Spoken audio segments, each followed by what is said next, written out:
Dr. Rabiu Musa Kwankwaso, ɗan takarar shugaban ƙasa na jam'iyyar NNPP, ya bayyana cewa ba za su iya cika ɓangaren shekaru buƙatarsu ba. Jama'a barkamu da haka, barkamu sake saduwa a cikin wannan sabon shirin. Idan wannan shine farkon zuwa wannan channel ɗin, kar ka manta ka danna subscribe don samun sababbin labarai da suka shafi siyasar Najeriya da ma duniya baki ɗaya. Ɗan takarar shugaban ƙasa na jam'iyyar NNPP mai kayan daɗi, Dr. Rabiu Musa Kwankwaso, ya bayyana dalilan da ya sa jam'iyyarsa ba za ta iya cika ɗaya daga cikin buƙatun tsagin shekaru ba.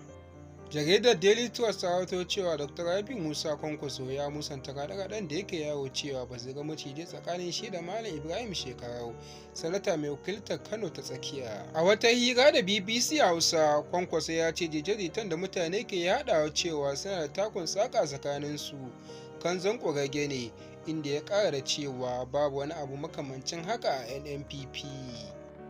Kwankwaso ya yi wannan furucin ne domin martani kan labaran da ke cewa tsohon gwamnan jihar Kano, Malam Ibrahim Shekarau, ya tattara kayansa ya koma PDP saboda rashin cika alƙawarin da aka ɗauka masa gabanin da ya shiga NNPP.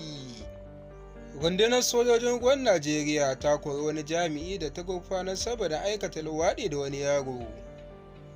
Bayanan kotun sojojin sun bayyana cewa an kama jami'in na aikata ayyukan da suka saba wa tarbiyyar aikin. Ƙungiyar ma'aikatan wutar lantarkin Najeriya ta dakatar da yajin aikin da ta fara a yau ranar Laraba na tsawon makonni biyu. Dr. Chris, ministan ƙwadago da samar da ayyukan yi, shi ne sanar da hakan bayan taron sulhu da ya da ƙungiyar, yana mai cewa sun yi alƙawarin dawo da wuta. Sai dai kawo yanzu ba a samu sanarwa daga shugaban kungiyar ba game da ci gaba da kuma yiwuwa dawo da wutar lantarki.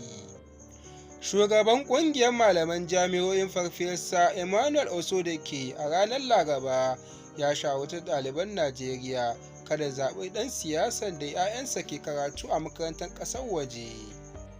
Da haka muka kawo ƙarshen labaran, kar ku manta ku danna subscribe.